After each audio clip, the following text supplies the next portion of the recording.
जैसी महामारी का कैसा प्रभाव पड़ा, इसके बारे में जानने के लिए हम जुड़ चुके हैं अल्डाट सर DR भाकर सर के साथ। इनके शायराना मोटिवेशनल अंदाज में इनके व्यक्तिगत विचारों के लिए मैं अल्डाट सर का एक बार एसटीवी लाइव ब्रॉडकास्टिंग पर हार्दिक अभिनंदन, तहे दिल से स्वागत करता हूं। अल्डाट सर, पहले तो आपका बहुत बहुत धन्यवाद एसटीवी लाइव न्यूज चैनल का कि कोरोना के विषय पर, शिक्षा पर प्रभाव के बारे में आपने मुझे बोलने का मौका दिया। देखो, आज हम सब जानते हैं कि कोविड-19 ने पूरे विश्व को अस्त व्यस्त कर दिया है, हर क्षेत्र को बदल के रख दिया है। और इसके बदलने का कारण जो वक्त पहले था ना, उससे आज का वक्त पूर्णतः बदल गया है। ये आपको पता है, हमें पता है। और लॉकडाउन ने हर एक क्षेत्र को प्रभावित किया। ऐसा कोई क्षेत्र नहीं है जिसमें लॉकडाउन का प्रभाव नहीं पड़ा हो। और सबसे ज्यादा प्रभाव जो है, मैं अगर बात करूं अपने क्षेत्र की, तो शिक्षा के क्षेत्र पे बहुत ज्यादा प्रभाव पड़ा है। किसी शायर ने खूब कहा था शायराना अंदाज में कि कुछ शायर निकले हैं तख्त बदलने के लिए, कुछ मेरे जैसे निकले हैं वक्त बदलने के लिए। और आज दोस्तों वक्त बदल चुका है।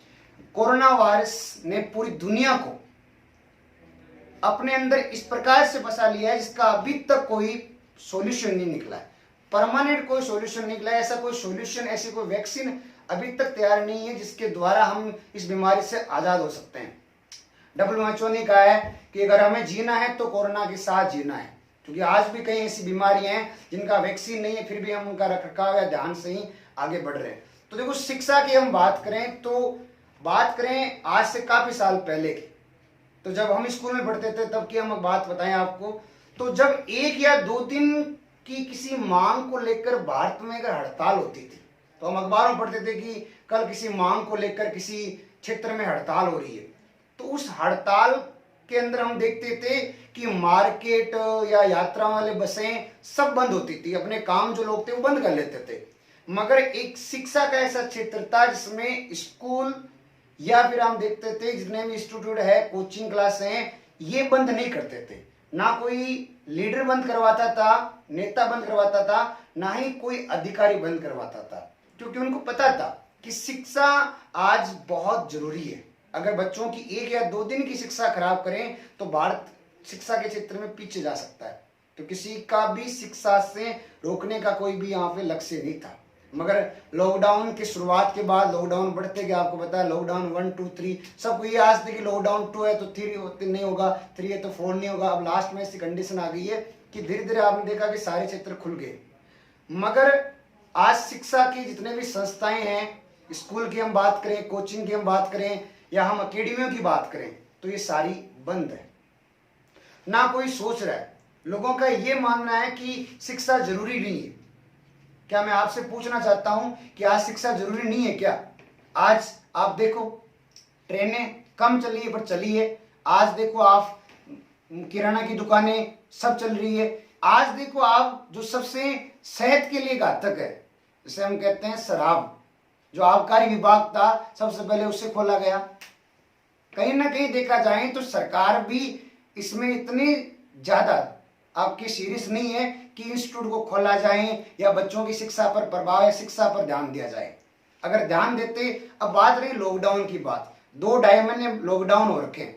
हाँ, मानते हैं कि कोचिंग बंद है या संस्थाएं बंद है, बच्चे घर पर है, जितने भी आपके सबके बच्चे घर पर है, मुझे पता है। मगर बच्चों की जीवन शैली क्या है, क्या हमने जाना उसे?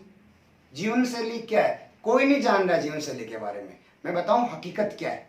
बच्चा सुबह लेट उठता है, किताबों से कोई मतलब नहीं है। आज बता दूं, जो स्टूडेंट किताबें अगर मेरा देख रहे हैं इंटरव्यू, या अगर आप खुद देख रहे हैं तो अपने बच्चों को नोटिस करना, क्या उन्होंने लॉकडाउन के बाद कितनी बार किताबों खोला है? कोई नहीं खोल रहे हैं। मोबाइल के चक्कर में, मोबाइल की दुनिया में एक बहुत ऐसे गेम आ रखे हैं जो पूरे दिन उलझा के रखते हैं। जैसे पबजी है या कुछ ऐसे आते हैं, गेम खेलो पैसे कमाओ, या मूवीज है, या आपके कई ऐसे सीरियल जो है वो बच्चे देखते जा रहे हैं। इनसे उनकी मानसिक शक्ति पर प्रभाव पड़ रहा है, नेगेटिव विचारधाराएं आ रही है और एजुकेशन में उनका बिल्कुल भी फायदा नहीं हो रहा है। अब रही हम बात करें इंस्टीट्यूट की, तो लोग कह रहे हैं इंस्टीट्यूट की कुचामन की कंडीशन क्या है। तो मैं रियल आपको कुचामन की कंडीशन बताऊं ना, तो ये लोग कहते हैं कुचामन बंद हो जाएगा, ऐसे हो जाएगा। देखो बंद कुछ नहीं होगा। बंद इसलिए नहीं होगा क्योंकि शिक्षा आज के क्षेत्र में जरूरी है। और भारत का भविष्य कौन है? भारत का भविष्य बच्चे। और बच्चों को अगर हम अच्छी शिक्षा देंगे तब भारत का भविष्य अच्छा होगा। ये सबसे बड़ी बात है। हाँ, यह है कि कुचामन के अंदर कोई बड़े सोर्स नहीं है कि यहाँ माइंस है, यहाँ फैक्ट्रियां हैं, या यहाँ पर मान लो कोई सोने की खान है जहाँ से पैसे बनते हैं। पूरे, मैं कहता हूँ पूरे प्रदेश, राजस्थान से नहीं, राजस्थान के बाहर से भी यहाँ कुचामन की अकेडमियों में बच्चे सपना लेकर आते हैं नेवी, एयरफोर्स, आर्मी और एनडीए का, और उनका सपना साकार करके देते हैं। हमारी ये कोचिंग संस्थाएं, हमारी ये अकेडमी, लोगों को लगता है कि ये कमा रहे या कमाई कर रहे, हकीकत कमाई नहीं है, शिक्षा एक सेवा है। और मुझे गर्व है कि मेरे बड़े भाई जो भी निर्देशक महोदय इनको देख रहे हैं, वो अपनी सेवा बहुत बढ़िया कर रहे हैं। और उसी सेवा को आगे बढ़ाने के लिए जो मेरे साथी टीचर्स हैं, चाहे किसी भी सब्जेक्ट को भागते दौड़ते रहते हैं, क्लासें लेते रहते हैं। और अब बात करते हैं एकेडमी की। एक एकेडमी जो यहाँ काम करती है, चलती है, तो उस एक एकेडमी से कितने लोग प्रत्यक्ष या अप्रत्यक्ष रूप से अपनी आजीविका या अपना मानदेय प्राप्त करते हैं? बहुत सारे, मिनिमम कहें तो 50 से 60 लोग ऐसे हैं जो इस एकेडमी से जुड़ करके अपना मानदेय प्राप्त करते हैं, अपने परिवार का पालन और पोषण करते हैं।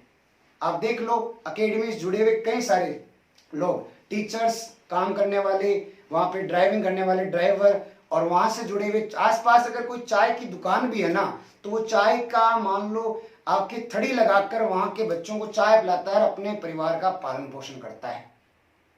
अब यहाँ एकेडमी की बात करें तो हाँ, मानते हैं लॉकडाउन ने सबसे ज्यादा प्रभावित किया है।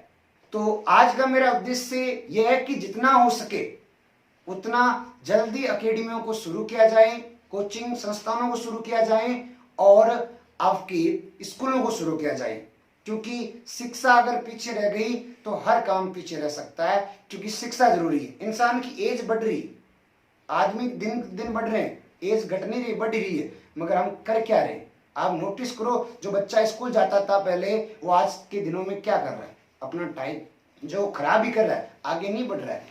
तो मेरा इतना ही कहना है कि जो भी बच्चे एकेडमी में तैयारी कर रहे हैं, अगर एकेडमी उनकी खुली नहीं है तो आप प्लीज घर पर रहो, सुरक्षित रहो, मगर अपने भविष्य को सुरक्षित रखो। आप ऑनलाइन क्लासें लो। जैसे बच्चों की मांग पर बच्चे मुझे फोन करते थे, कमेंट करते थे सोशल मीडिया से कि सर आज हम क्या करते हैं, इंतजार करें कब एकेडमी खुलेगी, कब एकेडमी खुलेगी। तो मैंने कहा एकेडमी खोलना मेरे हाथ में नहीं है, एकेडमी खोलना मेरे हाथ में नहीं है, ये सारा सरकार के हाथ में है। सरकार का क्या निर्णय होता है उसके अकॉर्डिंग होगा, मगर मैं आपकी शिक्षा को चालू जरूर रख सकता हूँ।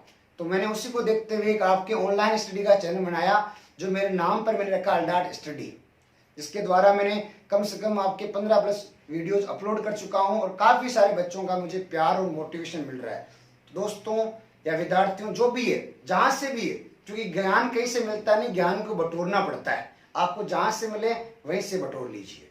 और जितने भी मेरे कुचामन के अंदर जिनके पास अकेडमियाँ जो किराए की थी, मैं उनसे आपकी विनती करता हूं कि जितना हो सके संगठित होकर हम मांग करें कि जितने भी अपने किराए की एकेडमी थी उनका किराया जो है वो माफ किया जाए। और कुचामन के अंदर आपकी 1 लाख से अधिक बच्चे आते हैं साल भर में, उनमें से आपके 30 से 40% बच्चे यहाँ रूम लेकर रहते हैं। तो उनका जो रूम किराया है वो मालिकों से अनुरोध करता हूँ कि वो भी किराया माफ करें। अरे बच्चों के पास पैसा कहाँ से आएगा? बच्चों के घर वालों से आएगा। अब घर वालों के पास लॉकडाउन में वो घर पे बिठा दिया, उनके पास पैसा कहाँ से आएगा? तो किराया कहाँ से दे पाएंगे? तो उनका किराया माफ करें। और जितने भी है एकेडमी किराए चलती थी उनका किराया माफ करें और सहयोग करें। सरकार भी सहयोग करें कि जो भी संस्थाएं बच्चों के हित में सेवा में चल रही थी उन्हें चालू करें और उन्हें आगे बढ़ने के लिए, उनके कार्य करने के लिए उन्हें मदद करें। आपका कोई सवाल है सर? सर आप एक शिक्षक हो, शिक्षा के क्षेत्र में जो भी स्कूल और एकेडमियों के अंदर जो टीचर पढ़ा रहे थे, शिक्षक पढ़ा रहे थे, उनके अभी कैसा हाल है? उनका क्या प्रभाव पड़ा उनके ऊपर? देखो, ये बात एक शिक्षक जान सकता है और मैंने खुद इस चीज़ को फील किया है कि जब कोचिंग संस्थाएं या आपके अकेडमियों के अंदर लॉकडाउन के बाद बच्चों की छुट्टियां कर दी थी ना, तो जब जैसे ही छुट्टी हुई वो आकस्मिक, आपको पता है आकस्मिक छुट्टियां हुई थी, तो आकस्मिक छुट्टियां हो गई, तो उस दौरान क्या हुआ कि पिछले 1-2 महीने का पेमेंट बकाया था। तो जो पेमेंट आना था वो तो आया नहीं। जो हमारे भाई, जो मेरे भाई थे वो अकेडमी में काम कर रहे थे, उनका जो पेमेंट आना था वो पेमेंट आया नहीं। अब रही बात पेमेंट लेने जाते हैं तो हमें भी स्वाभाविक पता है कि अकेडमियों के जो निर्देशक है वो पेमेंट कहाँ से लाए। वो बात करते हैं फीस की। अब फीस कहाँ से आती है? बच्चों से। बच्चे फीस कहाँ से देंगे जब उनके पेरेंट्स के पास नहीं है? तो इस कड़ी के अंदर शिक्षक के पास पैसे, या आप कह सकते हो कमाई तो नहीं कह सकता, क्योंकि शिक्षा कमाई का क्षेत्र नहीं होता है, एक सेवा का क्षेत्र होता है।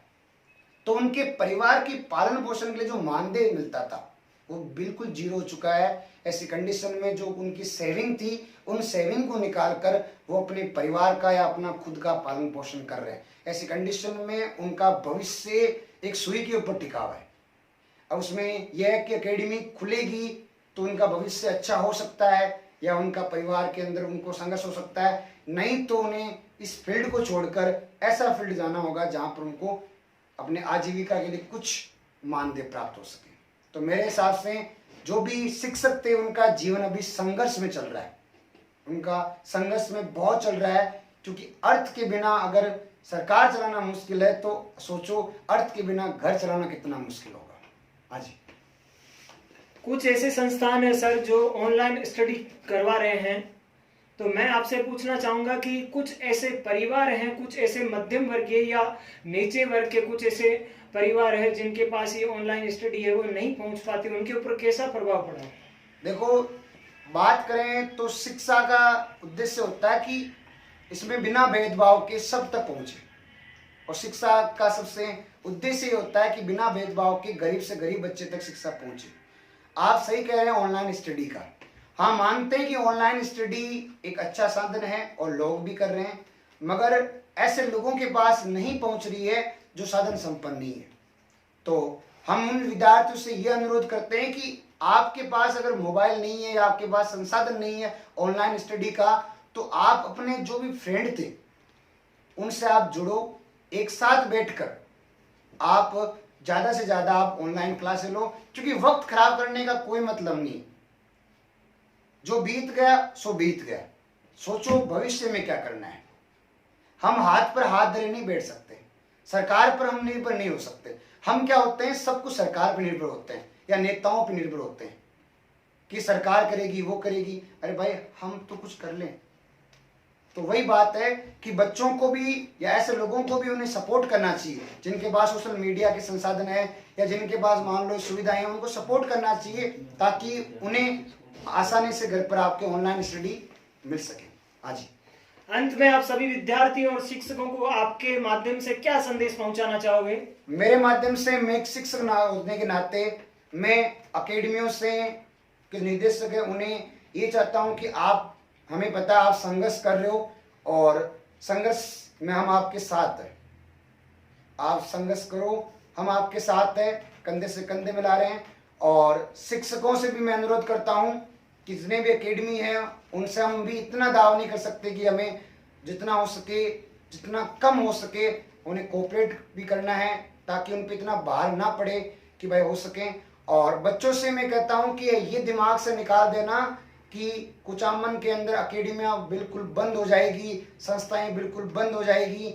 ये आपके लोगों में वो नकारात्मक सोच को पैदा कर रहे हैं जो आसपास के लोग हैं जिन्हें शिक्षा से कोई मतलब नहीं है। कल मैं एक आदमी से मिला, कल या कुछ पहले घटना बताता हूँ, जिसने 8वीं क्लास तक का पेपर नहीं दिया था।